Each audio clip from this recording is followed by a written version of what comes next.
Buenas tardes a todas y a todos. Daros la bienvenida a este webinar sobre la gestión de la accesibilidad en comunidad de vecinos. Dar los agradecimientos a los financiadores del proyecto de vida independiente que llevamos a cabo desde la Fundación AUCE, en el que tratamos de promocionar el conocimiento, el acceso a los derechos de cualquier aspecto relacionado con la vida independiente y la consecución de la autodeterminación y todos estos valores que van ligados a la vida independiente. Agradecer, como decía, a la Vicepresidencia y Consellería de Igualdad y Políticas Inclusivas, también a través del tramo de IRPF autonómico, y deciros que el webinar va a estar grabado, va a estar a disposición en el canal de YouTube de la Fundación y podéis subtitularlo a través de... Ya os hemos enviado un mensaje de cómo realizarlo, pero lo tenéis en la parte inferior y cualquier consulta me la podéis lanzar a través del chat y os explicaré un poquito más sobre el subtitulado. Sin más dilación, os presento a Alfonso, a agradecerle que esté esta tarde aquí con todas nosotras y con nosotros.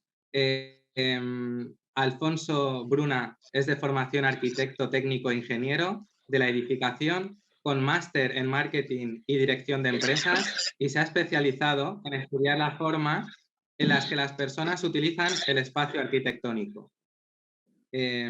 Alfonso es actualmente director de los equipos de Casa Genial y Weable 3G Smart Group, y también comparte su conocimiento en la Escuela de Diseño Insenia Design School de Madrid.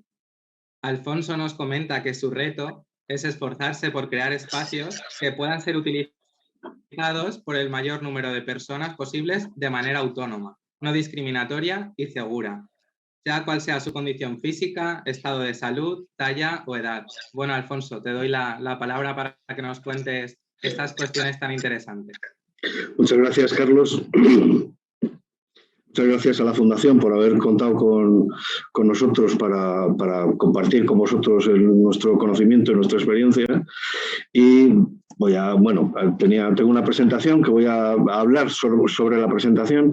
Casi todo lo que digo está escrito en la presentación. He procurado hacer una presentación con muchas fotos para que se pueda entender fácilmente. Y bueno, pues después de la presentación que me ha hecho Carlos, hay un nuevo título que no estaba en mi currículum, que es que ya desde el año pasado soy abuelo, y es una cosa que me hace mucha ilusión.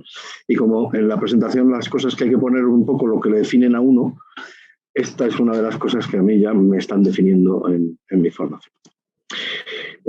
Os ha hablado Carlos de que dirijo dos empresas. Yo dirijo el equipo de Casa Genial, que es un equipo pequeño de personas, que nos tenéis aquí.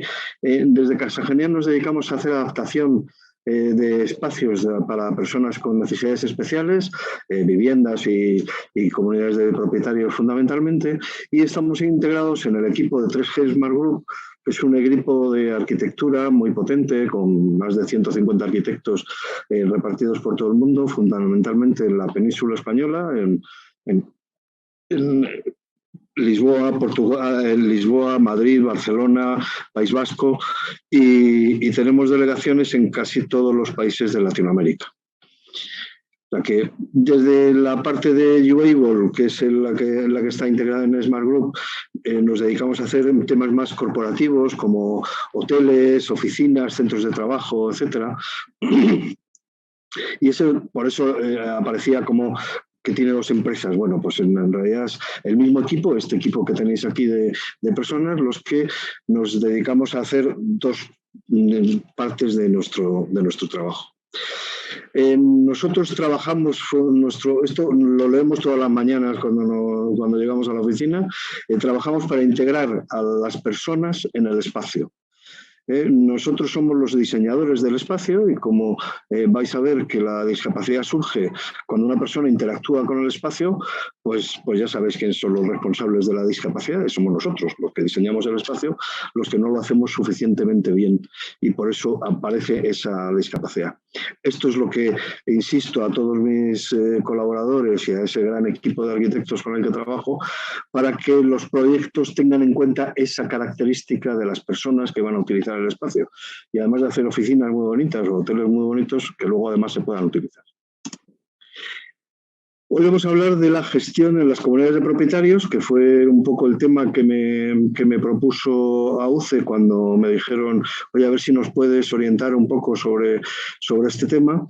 Nosotros hemos trabajado bastante para comunidades de propietarios, sobre todo en la Comunidad de Madrid, pero también hemos hecho alguna actuación fuera de Madrid. Y tenemos un poquito de experiencia y aquí es donde os voy a comentar. La charla está estructurada más o menos para que dure mi presentación 1 hora y voy a procurar que sea un poco menos para que luego podamos tener un poco de diálogo y preguntas, que en realidad es donde a mí me gustaría un poco pulsar cuál es realmente el estado de la situación en vuestro caso, ¿no? Con las particularidades de las personas que me estáis escuchando. Vamos a hablar un poco aquí, como dice, de qué es lo que se comenta, cuál es la normativa que regula toda la situación, algunos casos típicos que aparecen en comunidades de vecinos y luego ese esperado coloquio y preguntas. Así que nosotros cuando hace algún tiempo empezamos a trabajar con comunidades de propietarios. Yo tengo una hermana que además de ser una estupenda profesional de la administración de fincas, tiene un equipito de administradores que se reúnen de vez en cuando pues a comer o a cenar, a charlar de cosas de administradores, ¿no? Entonces, en una de esas les hice que me invitaran. O sea, que no es un estudio muy científico de administradores de fincas lo que yo os presento, pero sí junté a unos cuantos, traídos de aquí y de allá, en los que les hice una serie de preguntas. Y estas son las preguntas y algunas de las respuestas más comunes que he obtenido de estas preguntas. Uno les preguntaba, oye, discapacitado, minusválido, persona con discapacidad, ¿cómo es en tu mundo, cómo se refieren a las personas que tienen estas necesidades especiales? Minusválido es la respuesta todavía más común a esa pregunta. ¿Con qué frecuencia se reciben quejas por la falta de accesibilidad en las zonas comunes de un edificio a la administración? Pues a la administración de fincas, quiero decir, no a la administración pública. Se reciben muy pocas quejas, muy pocas quejas. Sabéis que, porque se ha hecho público en casi todos los medios de comunicación, que hay un estudio de la Mutua de Propietarios en la que dice que el 90% de las viviendas no son accesibles y que hay un 70% de viviendas que no tienen nada de accesibilidad. O sea que es muy rara la respuesta a esta pregunta, pero se reciben pocas quejas y fundamentalmente en los últimos 3 o 5 años. Antes todavía menos todavía. ¿Se ha tomado en la Junta de Propietarios alguna vez algún acuerdo contrario a la adaptación? Es decir, oye, ¿vamos a hacer una adaptación del portal y de los ascensores? No. Bueno, pues la respuesta es que lo habitual es que se haya tomado el acuerdo en contra. Y que solo se hace cuando la administración pública, en este caso el ayuntamiento o la administración estatal, nos obligue. Si no lo exige nadie, no se hace nada. ¿Cuál es el requerimiento más habitual cuando se recibe una petición? Bueno, pues se suele solicitar de la Administración que se traten en la Junta General pues temas como detectores de presencia. Esto, la gente casi no sabe que esto es por accesibilidad, porque se suele tomar más por comodidad o por ahorro energético, pero es un elemento bastante que se suele hacer, además no es muy caro. La eliminación de los escalones, sobre todo el escalón del portal, esos 2 o 3 peldaños que hay en las gradas antes de llegar al ascensor. Y también, a veces, la instalación de un ascensor, aunque la instalación del ascensor no suele ser una petición que suele llegar como novedosa a una reunión de vecinos, sino que ya suele estar hablada entre los vecinos y ya han hablado entre ellos, y cuando ya llega a la reunión de comunidad ya es un tema que tiene un cierto recorrido. ¿Se suelen solicitar adaptaciones en el tema de alumbrado? Lo que hemos dicho, los detectores de presencia.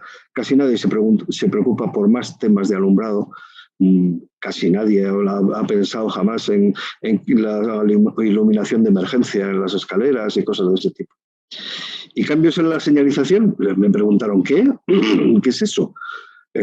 ¿Por qué a alguien se le ha ocurrido cambiar el donde pone piso quinto, que está puesto encima del ascensor, que no lo ve nadie, y cuando llega una visita al rellano del ascensor no sabe si está en el quinto, en el cuarto o en el tercero?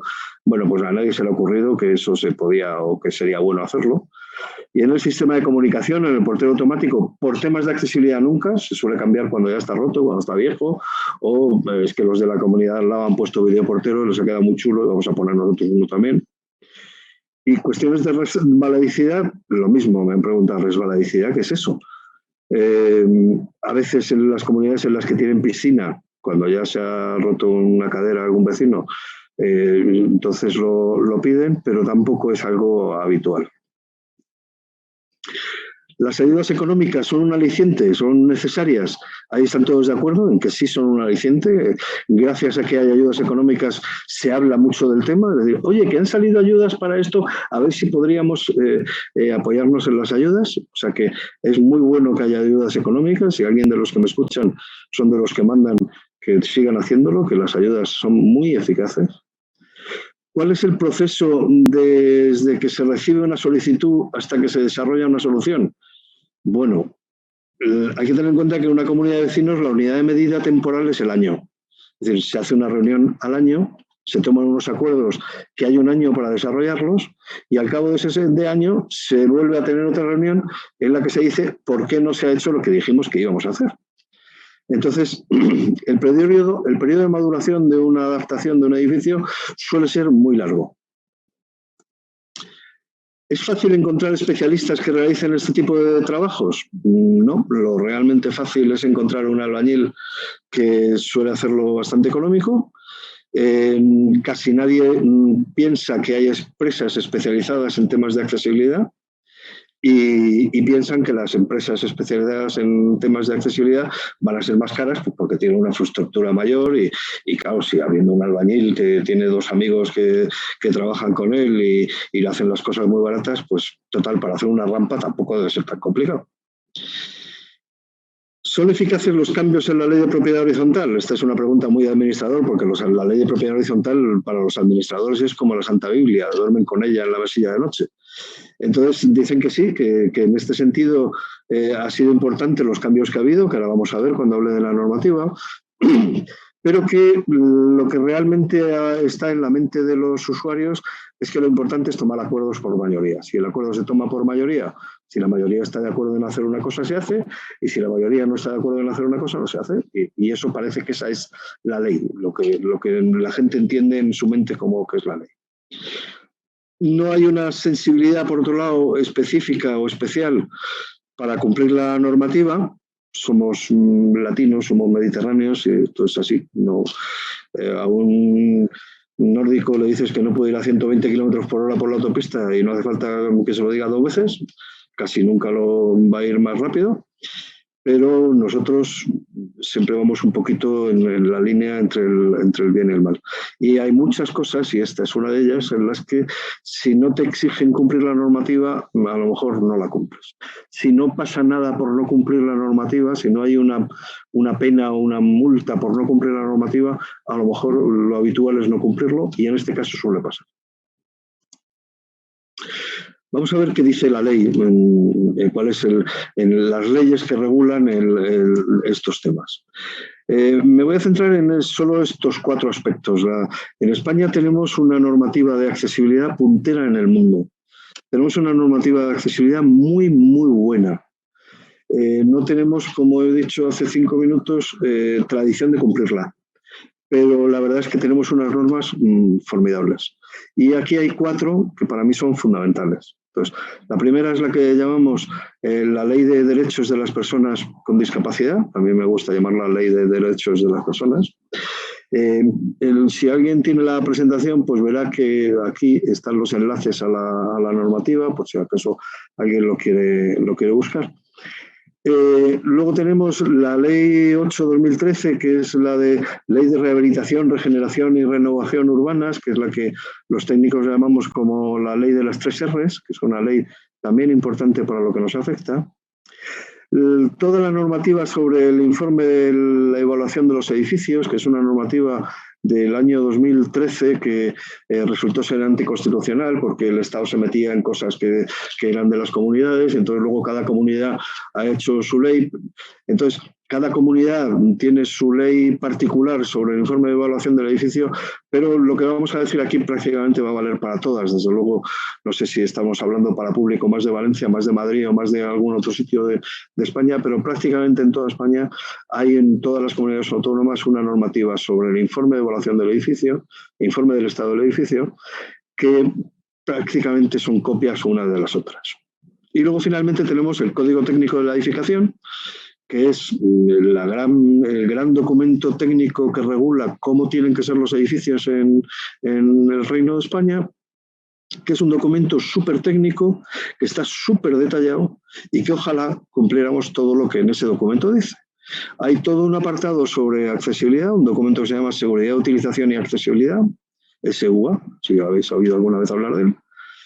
Y además hay otro documento que habla de temas de protección contra incendios, que son los dos partes del documento del Código Técnico que más nos afectan a nosotros y que dicen muchas cosas de cómo hay que hacer las cosas.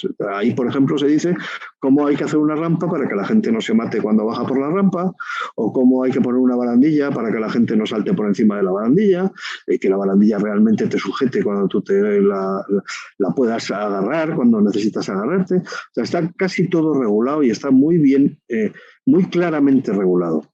Es un documento técnico, a lo mejor una persona no técnica no lo va a entender muy bien, pero la verdad es que tiene un lenguaje bastante sencillo, ¿eh? Igual necesitas alguna cosa que te lo aclare un técnico, pero cualquier mortal puede coger el código técnico, la parte de seguridad, utilización y accesibilidad, leérselo y se aburrirá a la quinta página. A lo mejor para dormir es un buen consejo, pero vas a ver ahí cómo es un ascensor, qué medidas tiene un ascensor, y vas a ver cuántas cosas están reguladas para que veáis que en realidad no miento cuando digo que tenemos una normativa muy buena. Yo, por mi trabajo en 3G, en esa compañía que os he dicho de tantos arquitectos, claro, hacemos proyectos para empresas multinacionales. Entonces yo tengo clientes de Inglaterra, tengo clientes de Estados Unidos y tengo clientes de casi todos los países de Latinoamérica.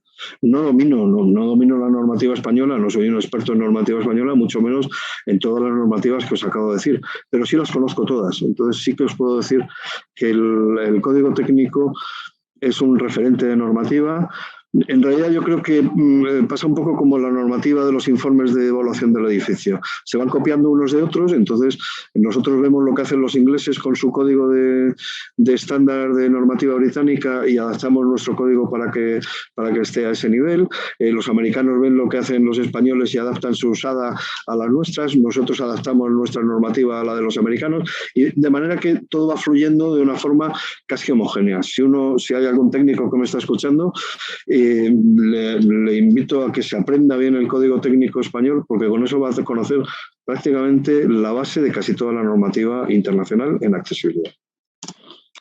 Vamos a ver la primera ley, la ley de los derechos de las personas. La ley de los derechos de las personas agrupa toda la normativa que había anterior al año 2013, que es cuando se publica, y tiene dos elementos fundamentales para mí, que son la definición de discapacidad. Define lo que es una persona discapacitada y define también temas de discriminación. Tiene un apartado también potente sobre temas de entorno educativo, sobre entornos de trabajo y tal, y también habla de edificios de residencias. Pero fundamentalmente esos son los conceptos para mí importantes de esta ley.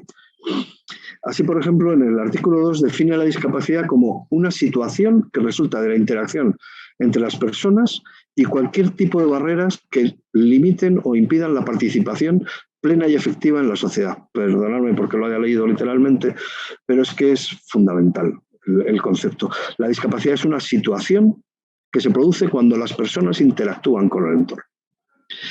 Cuando habla de la definición de personas con discapacidad, las define como aquellas personas que presentan deficiencias físicas. Aquí a mí no me gusta mucho la definición, pero es lo que dice la ley, es lo que tenemos que aceptar. Entonces, personas con discapacidad son personas que tienen algún tipo de deficiencia física, mental, intelectual o sensorial, que al interactuar con barreras impiden su participación en igualdad de condiciones.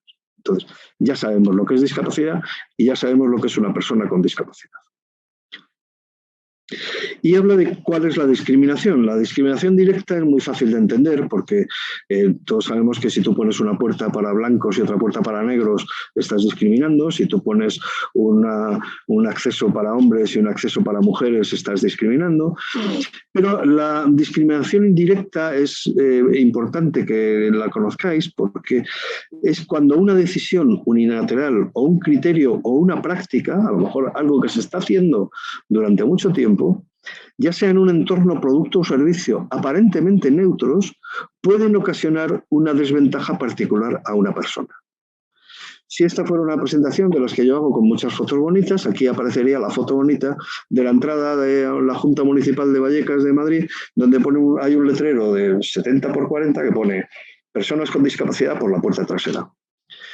Eso es discriminación. Es una discriminación indirecta. Las personas con discapacidad pueden entrar en la Junta Municipal de Vallecas, pero tienen que entrar por la puerta lateral. Y eso no está del todo bien. O sea que eso es discriminación indirecta. Y la discriminación indirecta, según la ley de los derechos de las personas con discapacidad, es discriminación. Así que ahí tenéis el concepto de discapacidad, que no es una característica de la persona, sino una situación de la interacción de las personas con el entorno. Y las personas con discapacidad, que no son solo personas con discapacidad física, sino que también son personas que puedan tener discapacidad mental o intelectual o sensorial. Y ahí hay una relación: ceguera, dificultades del lenguaje, enfermedades crónicas, dificultades del aprendizaje, enfermedades mentales, pérdida de la memoria. Pero a mí me gusta también hablar de las personas embarazadas, de personas que no hablan el mismo idioma, de personas que están medicadas, de personas, o sea, simplemente tomándote un antihistamínico, ahora que estamos en esta primavera tan magnífica que nos ha regalado este año, que hay tantísima alergia, toda tu capacidad de concentración está bajando, te encuentras más cansado, en fin. Eso crea dificultades de atención, y esas dificultades de atención, si el espacio no está bien señalizado, te va a provocar situaciones de discriminación o de incomodidad. El tema de la discriminación, lo que ya he hablado antes, y además el tema de la discriminación habla de espacios, productos y servicios. Es decir, se puede discriminar a la gente con un espacio mal diseñado, con un producto mal diseñado o con un servicio que no es accesible. Tiene que ser accesible esta charla, como ha hecho el esfuerzo AUCE de subtitularla para que podáis entenderme mejor, gracias al trabajo ímprobo de los que están intentando escucharme y seguir a mi velocidad poder escribir. Muchas gracias, por favor. Y afecta a las tres cosas, es decir, todos los espacios, productos y servicios deben ser accesibles. La segunda ley que os hablaba, la de las 3R, en realidad es una ley de estas que hacen los gobiernos cuando tienen muchas cosas que tratar, pum, meten en una ley, es una especie de saco en la que modifica la ley de propiedad horizontal, habla de reforma urbana, pero también modifica la ley tributaria, la ley de seguridad aérea, el código técnico de la edificación, es un mare magnum de ley. Pero tiene una modificación sobre la ley de propiedad horizontal muy importante, porque equipara la accesibilidad universal, habla de accesibilidad universal, eso es lo primero, y además la equipara a las condiciones de salubridad y de estructural del edificio. Es decir, un edificio no va a ser habitable si no es estructuralmente estable, salubre en sus instalaciones y accesible para las personas.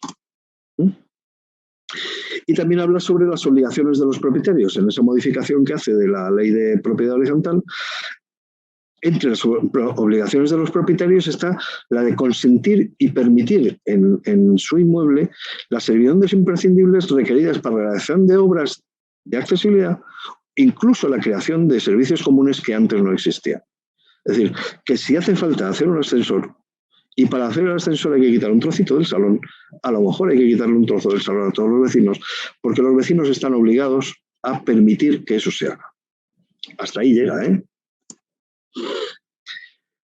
También habla de que las obras a realizar, las obras de accesibilidad, como las ha equiparado a la categoría de las obras de estructura o a las obras de salubridad, cuando en un edificio en el que estáis viviendo de repente hay un pilar que se ha podrido y que hay que cambiarlo, en un edificio de pilares de madera suele pasar con cierta asiduidad, o cuando hay una gran gotera en la cubierta que llena de agua al piso del vecino de arriba, no hace falta tomar un acuerdo de comunidad para arreglar eso, es urgente y hay que arreglarlo.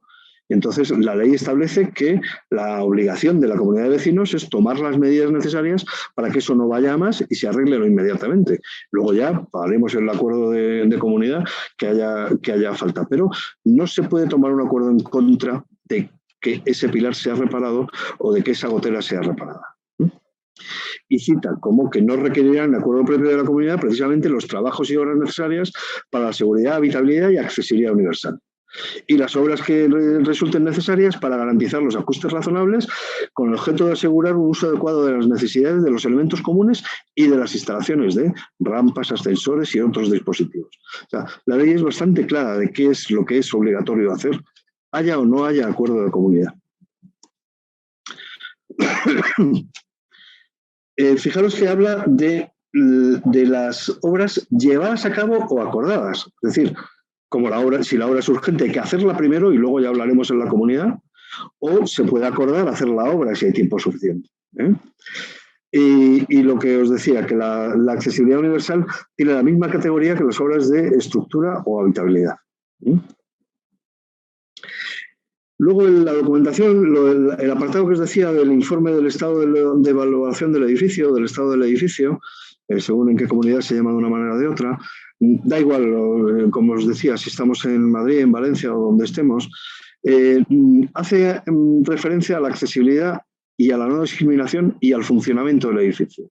Es decir, ya no está hablando solo de accesibilidad, sino de accesibilidad universal y de usabilidad del edificio, del uso del edificio, y en el uso del edificio está hablando del funcionamiento del edificio, es decir, de todos aquellos chismes que hacen que nuestro edificio se pueda usar, como es el portero automático, como es el ascensor, como son los buzones, como son los extintores, como son la piscina, como es la sala de reuniones de la comunidad, y hay edificios que no tienen casi instalaciones, pero hay edificios que tienen muchas instalaciones, y todas esas zonas comunes tienen que ser accesibles a todos los vecinos.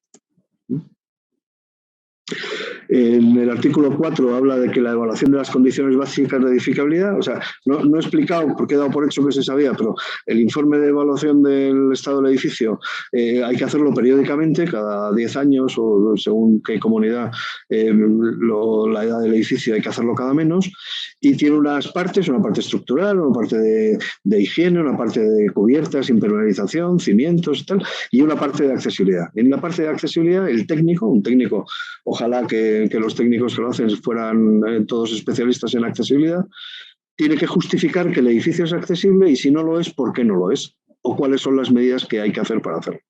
La idea del legislador era muy buena porque dice, oye, yo tengo un informe de un técnico que sabe de esto, que dice cuáles son todas las cosas que hay que hacer en este edificio, y ahora decimos, bueno, pues vamos a hacer esta primero, esta después, esta después, esta después, y ya tienes un programa de adaptación de obras en tu edificio con vistas, con previsión para los próximos años. Bueno, aquí cuento como el informe del estado del edificio habla y nos habla, hay un límite que es el que habla de los ajustes razonables, igual al final tenemos que hablar algo de ello, porque hay mucho que hablar sobre lo que es razonable y no es razonable en un ajuste.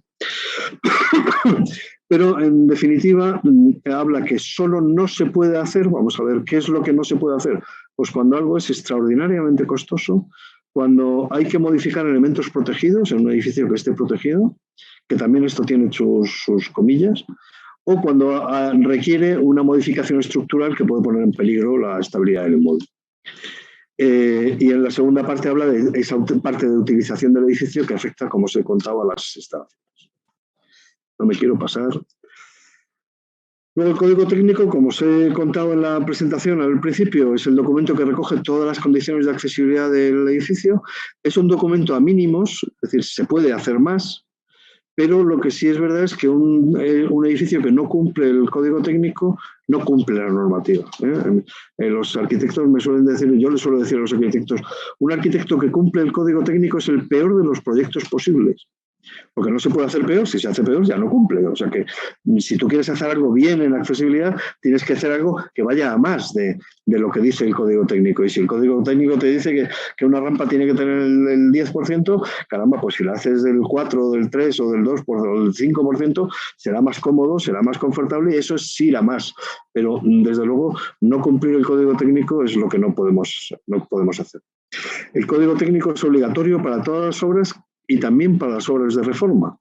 No es obligatorio para todos los edificios que existen, sí a partir del año 2017, en el caso de los edificios públicos y en el caso de los edificios residenciales. Normalmente, este es de los pocos casos que yo conozco, las leyes no se hacen con efecto retroactivo. Y entonces, si tú tienes licencia para un edificio, se estima con las condiciones de la normativa que había cuando se hizo el edificio.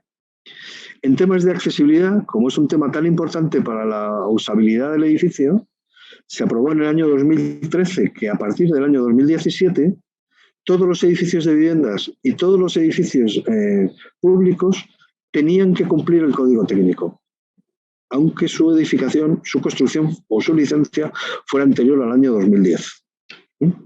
Esto no hay mucha gente que lo sepa y la gente dice, no, es que eso es una ley posterior. No, la ley es posterior, pero las condiciones de accesibilidad se tienen que cumplir. Aquí os digo cuál es el ámbito de actuación. Entonces, el ámbito de actuación se aplica a todas las obras de ampliación, modificación, reforma o rehabilitación. Es decir, cuando haces una reforma de un edificio, tienes que hacer cumplir las condiciones de accesibilidad.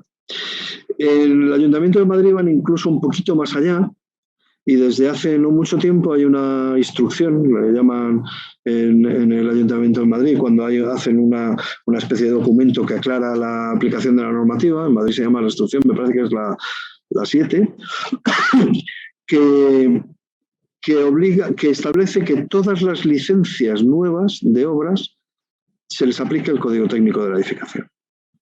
Porque se supone que es una obra de reforma y como a las obras de reforma hay que aplicarles el código técnico, a todas las obras de licencia hay que cumplirlo. De manera que ya en el Ayuntamiento de Madrid se está cumpliendo que se cumplan las condiciones de accesibilidad del código técnico en cualquier reforma que se hace en una comunidad de vecinos.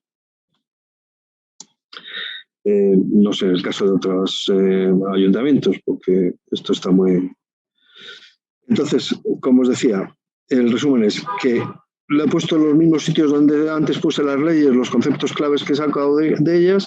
La discapacidad está en el entorno, no en las personas. Hay discriminación cuando hay desventaja. La seguridad, la salubridad, el ahorro energético y la accesibilidad son las condiciones básicas de habitabilidad de un edificio y la accesibilidad está a ese nivel. La no discriminación y la utilización forma parte de la evaluación de un edificio, es decir, cuando se hagan el informe de evaluación de edificio deben estar ahí incluidas las partes de estudio de accesibilidad del edificio y de accesibilidad no solo física, sino también sensorial. Y el código técnico se aplica a todas las obras de reformas, en el caso de Madrid en concreto, también a todas las solicitudes de licencia. Estas son un poco las herramientas. Es decir, ese es el entorno en el que tenemos.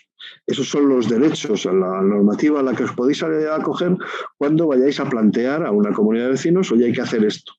Yo no puedo usar este servicio, yo no puedo usar este ascensor, yo no llego a tocar el telefonillo automático, el portero automático, o no entiendo cómo funciona ese portero automático que han puesto con unas teclas que hay que poner 1, 3, 5, 7, @ campana.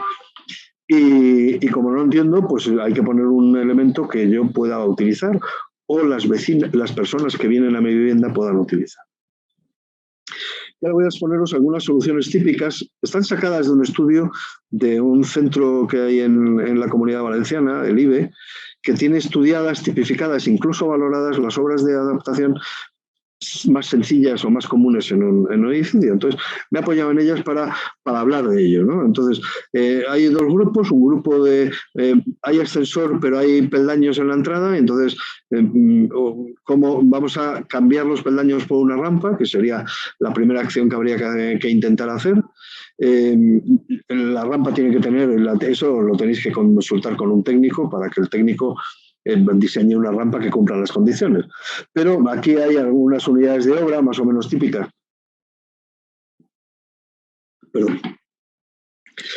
De este tipo de actuación, como la demolición de los peldaños, la formación de la rampa, rebaje, etcétera, etcétera. Y esto está entre 11 y 16.000 euros más o menos. Para que tengáis una referencia, claro. Hay veces que hacer la rampa es solo hacer la rampa, pero hay veces que para hacer la rampa hay que mover los buzones o hay que mover la puerta. Desde luego la puerta normalmente tiene un peldaño en la entrada, porque parece que es que antes no sabíamos evitar la entrada de agua a los edificios y no le poníamos un peldaño delante, aunque el sumidero se inventó hace 2000 años. Pero bueno, este es un tipo de actuación típica. Luego está la instalación de una plataforma elevadora. Cuando no cabe la rampa tiene que tener unas condiciones tan suaves para que una persona en silla de ruedas la pueda subir que requiere mucho espacio. Entonces, en portales pequeños, en edificios pequeños, es muy difícil que quepa una rampa. Entonces hay una solución tecnológica que es la de la plataforma elevadora. A mí no me gusta mucho porque es muy lenta y requiere pararte, llamar a la rampa, que la plataforma baje, entrar en la plataforma, subir, en fin. Es un poco tedioso, los que lo habéis usado alguna vez, ya que os voy a contar yo que no sepáis, pero al final resuelve muchos problemas de accesibilidad en muchos edificios donde no se puede hacer otra cosa. Ahí tenéis la descripción de las unidades de obra y el precio está entre los 13.000 y 16.000 euros, dependiendo de cuáles sean las características, las alturas, etc. El último solución admisible sería la plataforma salvaescaleras. Esta es la peor de las soluciones. O sea, cuando ya no se puede hacer otra, en Madrid además te exigen en determinados... Claro, estas cosas suelen quedar a criterio de los técnicos que inspeccionan los proyectos. Entonces, si se puede, la ley dice que si se puede poner una plataforma vertical, no se puede poner una plataforma inclinada. De manera que si cabe, aunque sea más cara, hay que ponerla vertical. ¿Por qué? Pues porque la plataforma salvaescaleras inclinada es más discriminatoria, es menos cómoda de usar y es menos segura. Y la va a usar menos cantidad de gente. Entonces, una persona que empuja un carro de la compra, y si tiene una plataforma salvaescaleras inclinada, no lo va a usar. Va a intentar subir con el carro de la compra hasta que un día se caiga por la escalera con el carro. Mientras que si hay una plataforma vertical, seguramente usará la plataforma vertical. Y desde luego, si el ascensor parará en la planta baja, ninguna duda, cogería el ascensor.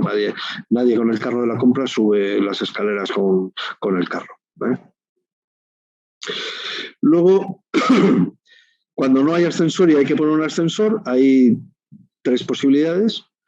Una es poner ascensor en el hueco de la escalera, que es en algunos proyectos, en algunas escaleras, hay escaleras con 3 tramos que solemos encontrarnos donde hay un ojo de escalera grande y las podemos poner. Entonces, lo primero que hay que hacer es intentar ponerlo ahí. La siguiente opción sería ponerlo en el patio y la siguiente opción es la que vamos a ver después, que sería ponerlo en la calle. Entonces, cuando el ascensor se pone en la caja de escalera, pues estamos hablando ya de una obra entre los 100... Esto debe estar mal, porque está entre 110... Ah, no, sí. Aquí no hay un... O sea, el ascensor vale unos 117.000 euros, un ascensor de 4 paradas, y la obra complementaria unos 33.000 euros. Ahí tenéis un poco las descripciones. Y cuando... Esto está mal. Esto está mal. Estos son 17 euros. Que 117.000 euros no puede valer un ascensor. El ascensor son 17.000 euros. Un ascensor en el interior de una escalera, un ascensor de 4 paradas, entre 17 y 20.000 euros va a valer un ascensor y la obra alrededor de 30.000 euros. Mientras que si nosotros estamos haciendo el ascensor en el patio, el ascensor va a ser un poco más caro porque tiene un revestimiento exterior algo más caro y la obra complementaria también es más cara por lo que supone de modificación en pasarelas. El ascensor se puede poner en el patio de los vecinos o el ascensor se puede poner en Madrid incluso en la calle.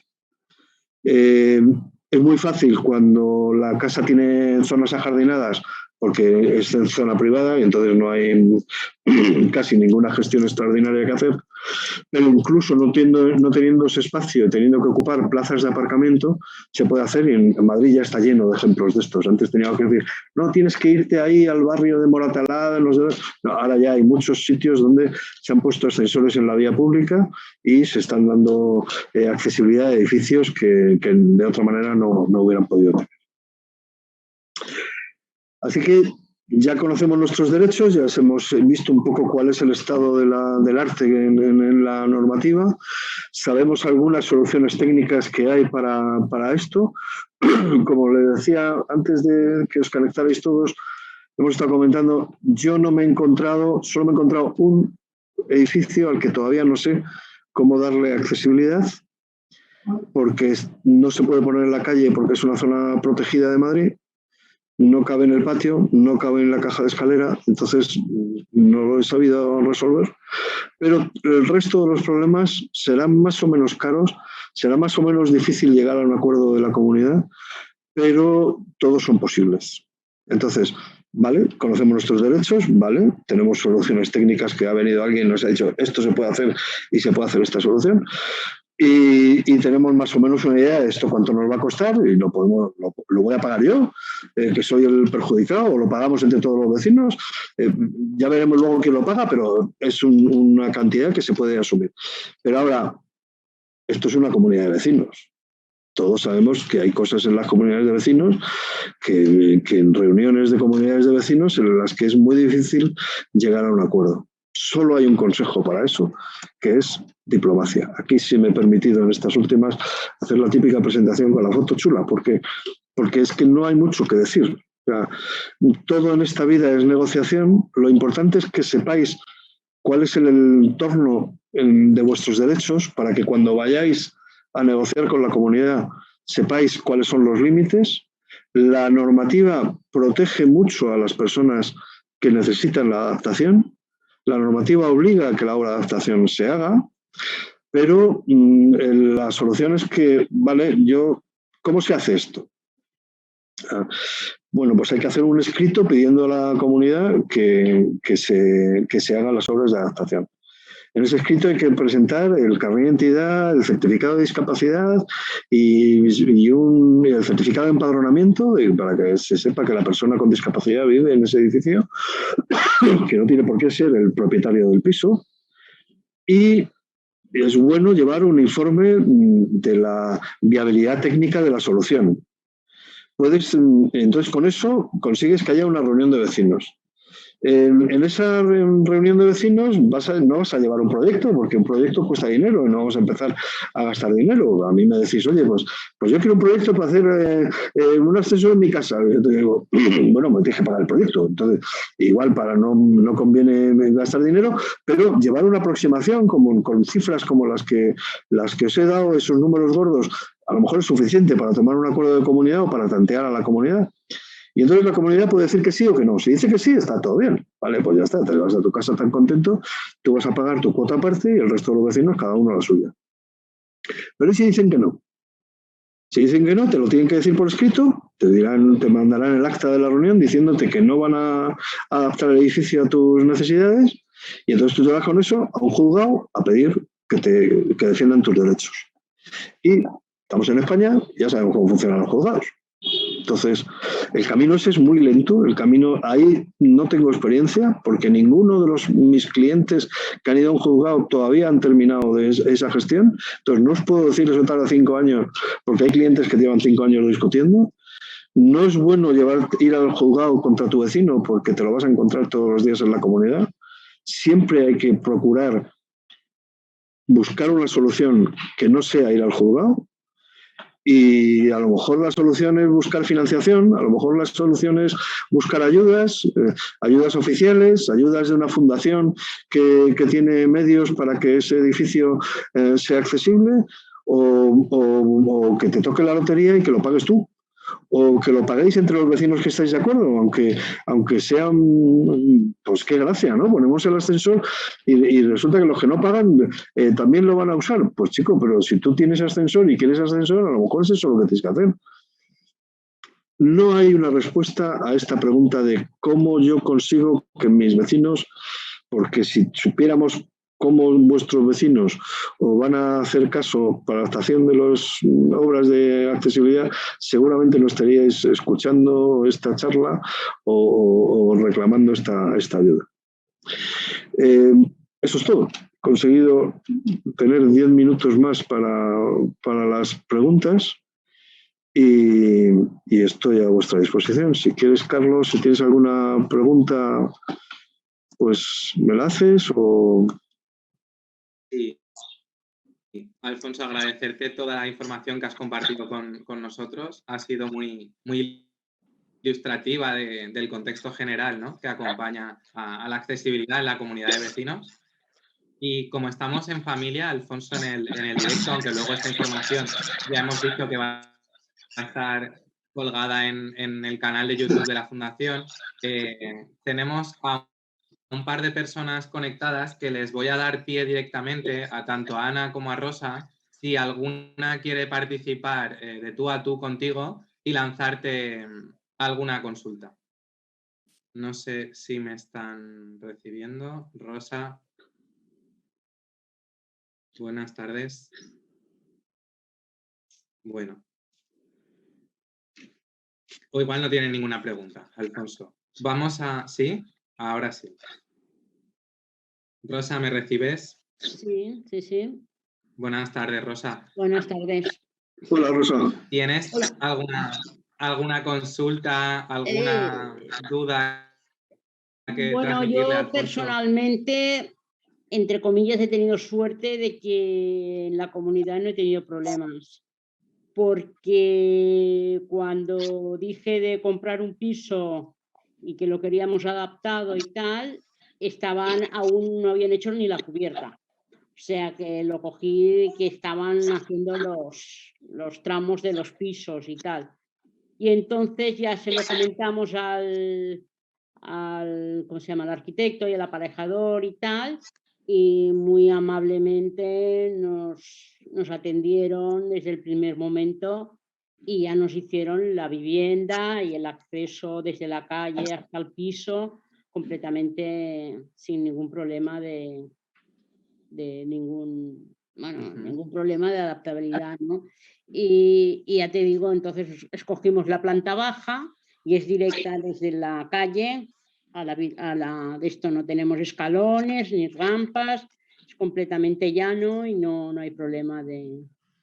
Y dentro del piso, pues también, Eres el ejemplo, totalmente adaptado. Rosa, de una buena experiencia, ¿no? Sí, tuve una buena experiencia porque los dos vamos en silla, mi pareja y yo, y ya también nos pusieron también la vivienda adaptada, porque, vale, está muy bien que puedas entrar en tu casa, pero si después te encuentras que tu casa no está adaptada, no puedes entrar en el baño, no puedes moverte, no puedes hacer la comida, no puedes hacer nada, también es otro problema gordo.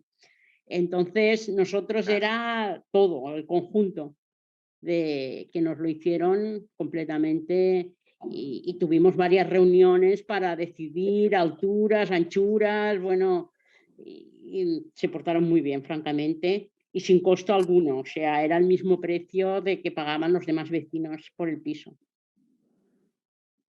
¿Y los demás pisos eran accesibles también? ¿Eh?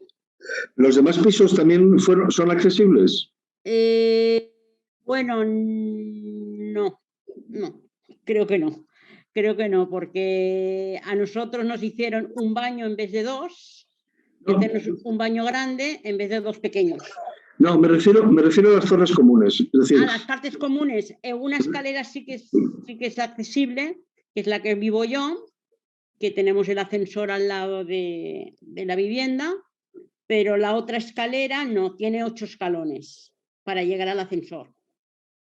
Entonces hubo un problema con un vecino que tuvo un ictus y estuvo un tiempo que necesitaba silla de ruedas y tal, y estuvieron pensando en poner un elevador, un salvaescaleras, bueno, para que pudiera subir estos 8 escalones para llegar al ascensor.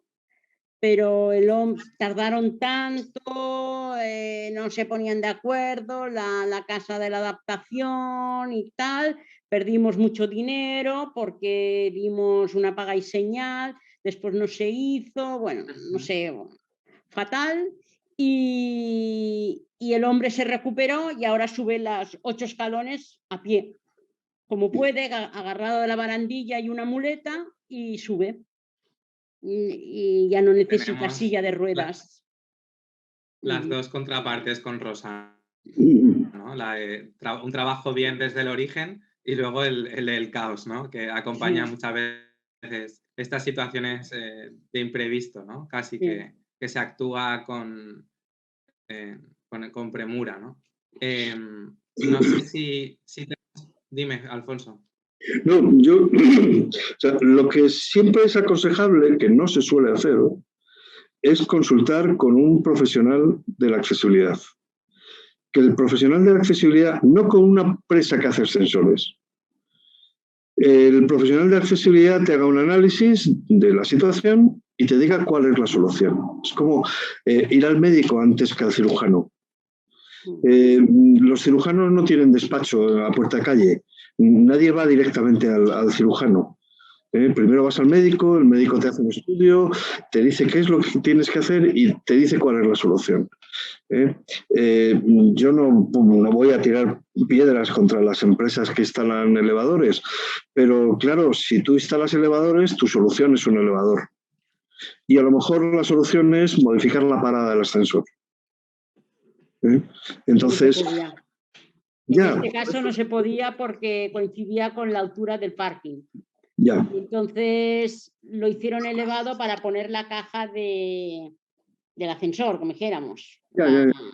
Y los frenos y todo eso. Y entonces por eso hicieron esa altura para poder poner toda la maquinaria del ascensor.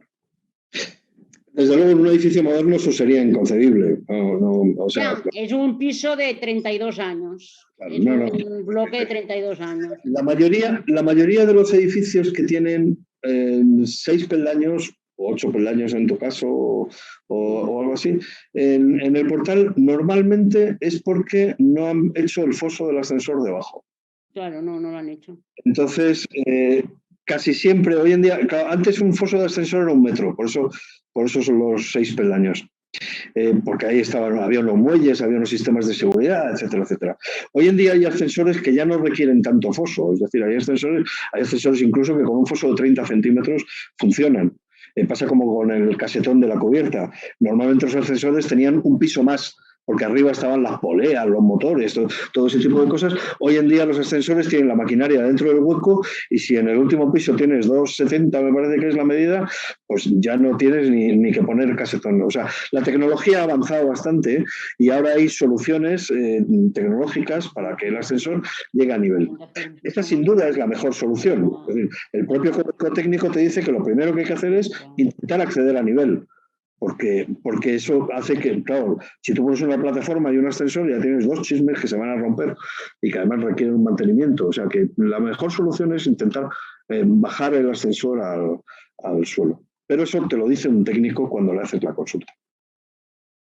Sí, y como comentaba Alfonso, nosotros aquí desde la Fundación siempre nuestro mensaje en cualquier ámbito es la especialización, ¿no? Cuando tienes que adaptar cualquier cuestión de la comunidad de vecinos, pues como decía Alfonso, dirigirse a un maestro o a un especialista en accesibilidad. Y así en cualquier ámbito que tenga relación pues, en la vida en general, pero con la discapacidad concretamente, ¿no? Y no sé si alguna de las personas que está aquí quiere intercambiar alguna experiencia o alguna consulta con Alfonso. Si no, voy a proceder a comentarte algunas porque lanzamos un pequeño cuestionario, Alfonso, antes de este webinar y le preguntamos a las personas que atendemos cuáles eran un poco sus experiencias o qué cuestiones te querían comentar, ¿no? Y tú has comentado antes esto de soluciones típicas, ¿no? Y te voy a devolver yo lo de soluciones fáciles, ¿no? Porque entiendo que a veces habrá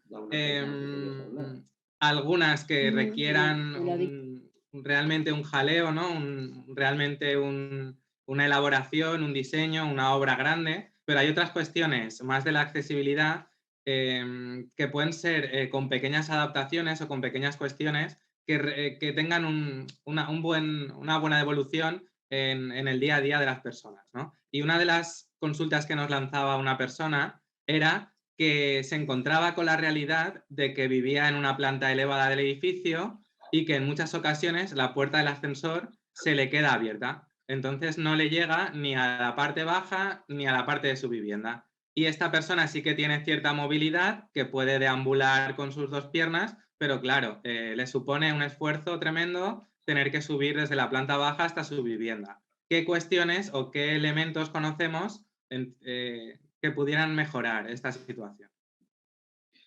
Bueno, eso es un problema puramente de mantenimiento de ese ascensor. O sea, ese ascensor, por ley, todos los ascensores tienen mantenimiento. Hay una empresa que lleva el mantenimiento de ese ascensor. Las puertas del ascensor tienen que cerrar de forma automática y tienen que cerrar bien. Esa puerta no cierra pues porque a lo mejor le falta algo tan fácil como es un chorrito de 3 en 1 y se arregla, o porque está rozando en el suelo y porque la baldosa del suelo se ha movido, se ha hinchado el suelo, y entonces claro, si no roza bien, pues no roza bien. A lo mejor es el muelle el que está mal regulado y tienen que darle algo más de fuerza al muelle. Lo ideal es que las puertas de los ascensores sean automáticas. Es lo que más accesibilidad va a procurar. No solo la de la cabina, sino también la del rellano. Claro, es caro, porque una puerta automática es más cara que una puerta manual. Pero es que una puerta manual, cuando tú vienes cargado con las maletas del aeropuerto, pues es difícil de abrirla. Tienes que abrir con el culo. Si vienes con el niño en brazos y con las bolsas de la compra. O sea, una puerta automática es muy buena para todas las personas y también para las personas con discapacidad. En este caso en concreto que me comentas, es un problema de mantenimiento. Hay algo que no está funcionando. No funciona bien el portero o no funciona bien la limpieza del edificio o el mantenimiento del ascensor. Alfonso, y en este mismo caso, la persona es una persona que vive en alquiler. Si quisiera poner solución a este tema, ¿qué podría hacer? ¿Dirigirse a su arrendador? ¿Dirigirse al presidente de la comunidad? ¿Cómo iniciamos esta mejora? Entre seres humanos, hablaría con el presidente de la comunidad, porque al final es algo que si quieres hacer bien las cosas, su interlocutor es el propietario del edificio. Es decir, alguien en la comunidad le podría decir, lo siento, pero aquí no tenemos nada que ver contigo porque tú eres un inquilino y el responsable es el propietario. Pero en el fondo somos personas, o sea que lo normal es que se dirija al presidente, pero que se lo haga saber al propietario. Si el propietario no pone medidas, pues es como si me dices, oye, es que se apaga la luz y no puedo usar la lavadora. ¿Qué haría? Pues reclamar al propietario. Porque, ¿cómo? Pues negociando, como decíamos antes, con diplomacia, porque la otra alternativa es reclamar en un juzgado. En principio, el responsable de que eso funcione bien es la comunidad, el interlocutor con la comunidad es el propietario, y tu interlocutor como inquilino es el propietario, y del propietario de la comunidad. De acuerdo. Y Alfonso, te quería lanzar otra consulta sobre una práctica que ha realizado una persona y tenía la duda, la ha realizado, digamos, pero con la duda de si eso es legal o no, ¿vale? Es una persona que tiene un déficit auditivo y ha colocado en su fachada, digamos, donde está la zona del timbrado exterior del portal, un timbre un poco más abajo que tiene una señal, digamos, lumínica en su vivienda. Entonces ha tenido que pegar con un adhesivo bastante sencillo este timbre debajo del resto de timbres. Y le preocupaba por si podía tener algún conflicto con los vecinos por haber hecho ahí esa adaptación. Hombre, no es lo correcto. Él tiene alguna solución técnica para instalar en su casa una luz que se encienda cuando suena el timbre de su portero. Y entonces, solo manipulando el elemento que está dentro de su casa, podría conseguir que el mismo efecto. Si no es un edificio, si la chapuza no es muy chapuza y los vecinos lo consienten, pero desde luego si algún vecino le dice que lo quite, lo tiene que quitar. No es lo correcto. Vale. Es como el tamaño de un timbre de un chalet, ¿no? De chalet, de estos exteriores. Los conozco, son esos elementos, además seguramente será inalámbrico y entonces se conecta directamente con su casa, pero con una pequeña manipulación, claro, es más fácil irte a Amazon, comprar el chisme e instalarlo. Eso es realmente fácil y resuelve la papeleta, ya está. Lo otro requiere llamar a un técnico que venga, que desarme el portero automático, que conecte un cable, en fin, pero que sepa y que haga una solución, pero la solución correcta sería esa. Supongo que con el timbre de la puerta de su casa le pasará lo mismo y tendrá una solución parecida. Eso es. Sí. Y Alfonso, también tenemos otro caso que sería, no sé si es idéntico al que nos has plasmado ya en las diapositivas, algún presupuesto que nos has dado, pero es el caso de una persona que tiene, en primer lugar, la puerta del portal es manual, ¿vale? Tiene que desplazarla ella para abrirla, bastante pesada, primer hándicap. Luego encontramos que el espacio entre la escalera y el portal es muy corto, ¿vale? Y esa escalera tiene una rampa en un lateral muy inclinada. Ella utiliza una silla de motor, entonces no tiene margen para coger la velocidad suficiente desde el portal hasta la rampa. Y encima le pega la parte baja de la silla en la pendiente de la rampa. Con lo cual es una persona completamente dependiente para subir y bajar desde la planta baja donde vive, porque vive en la planta baja, a este portal. ¿Qué podríamos hacer ahí para mejorar la situación de esta persona? Hacer las cosas como Dios manda, como el Dios del código técnico manda, quiero decir, no Dios nuestro Señor. Vamos a ver, esa rampa que tiene, lo mejor que puede hacer es ponerle una cadena en la parte de arriba y otra cadena en la parte de abajo y un letrero que diga prohibido usar la rampa. Yo le explicaría a la comunidad de propietarios que si una persona ajena a la comunidad, por ejemplo,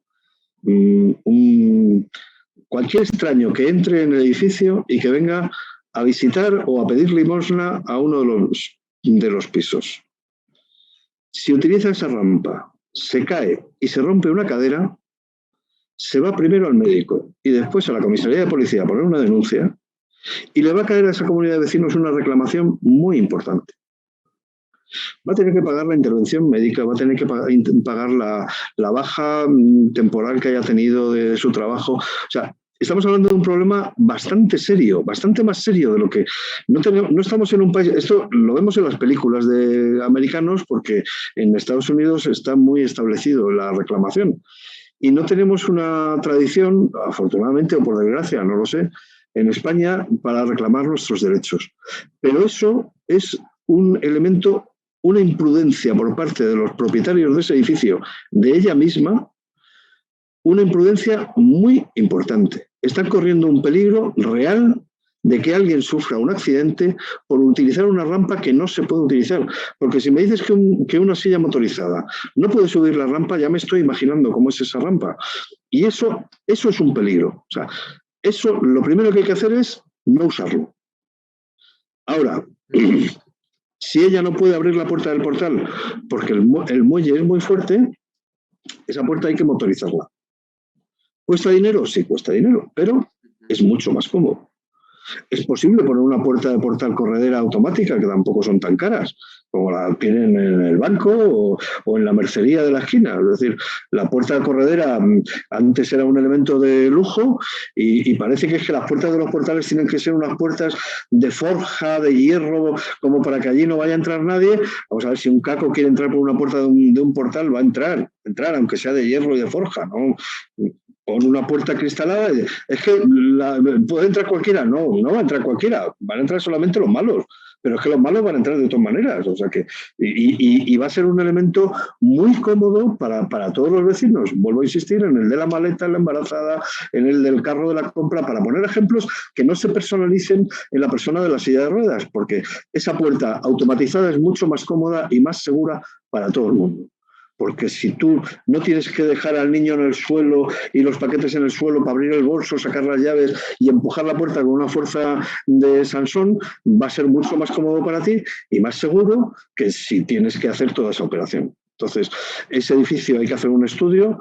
Si esa rampa, lo normal, por lo que me estás contando, es que haya que ir a una solución de aparato elevador, de elevador vertical, y ella podría en un elevador vertical subir. Si no hay sitio entre la escalera y la puerta, a lo mejor hay que mover la escalera, a lo mejor hay que mover la puerta, a lo mejor hay que poner la puerta corredera para que haya más sitio, pero ella tiene que poder entrar en el portal, poderse dar la vuelta y salir antes de llegar a la escalera. Y porque tú imagínate que no es ella, porque ella conoce la casa, pero es una persona con discapacidad que viene a visitar a un vecino. Y estamos en el 17 de la calle Juan Fernández, pero el vecino vivía en el 15. La señora ha entrado y ya está dentro. ¿Y ahora qué hace? Para dar la vuelta y salir. ¿Tiene que subir al rellano de arriba?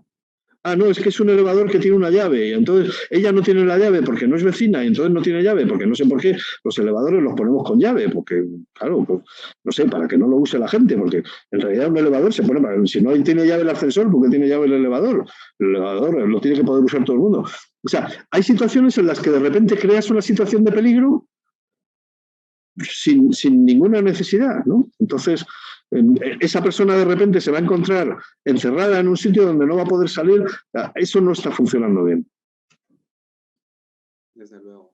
No está pensado para todos, ¿no? Es ese elemento, como tú señalas.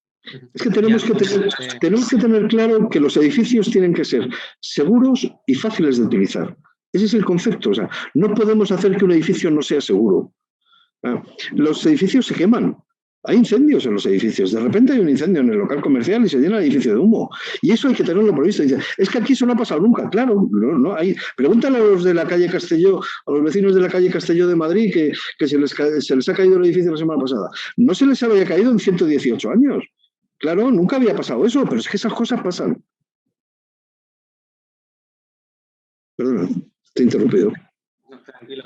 Alfonso, te iba a lanzar la última cuestión, que era en torno, como tú comentabas, lo importante de lo accesible de todos los elementos de extintores y de todo lo que conforman lo que es la comunidad de vecinos.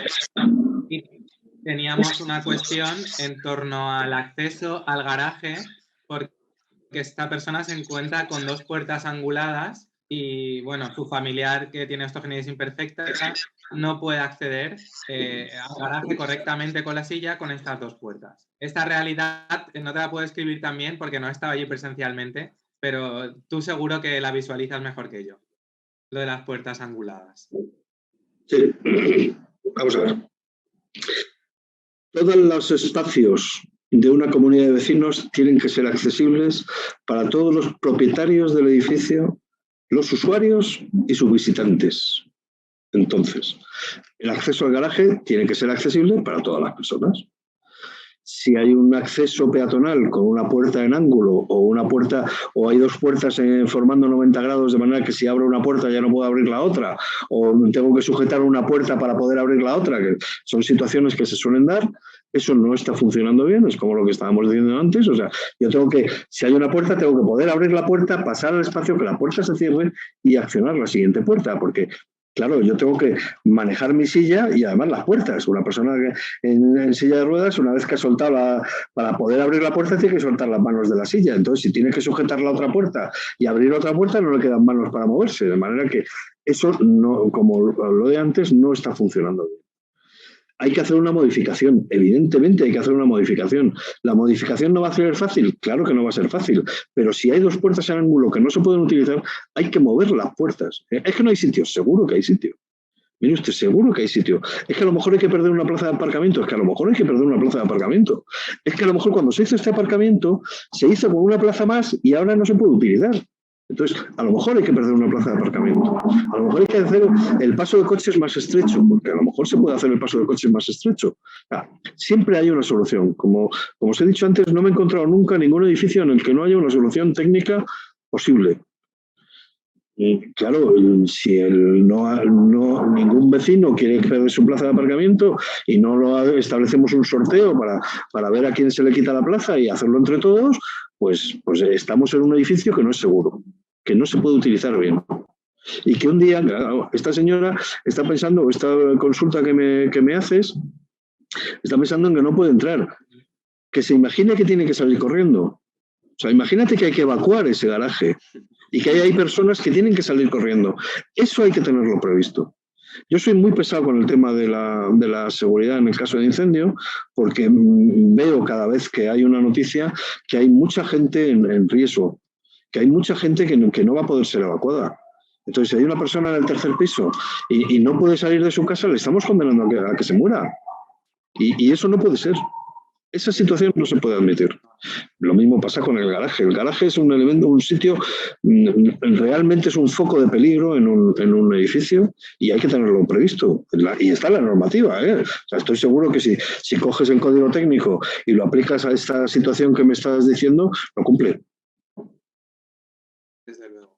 Es que, como dices, genera una situación de indefensión aún más extrema que lo que muchas veces ya la propia movilidad reducida y otras cuestiones que pueden relantecer el proceso ese de de huida, ¿no? o de salvamento de cualquier situación extrema, pues encima ponemos añadidos o dificultades a este proceso, ¿no?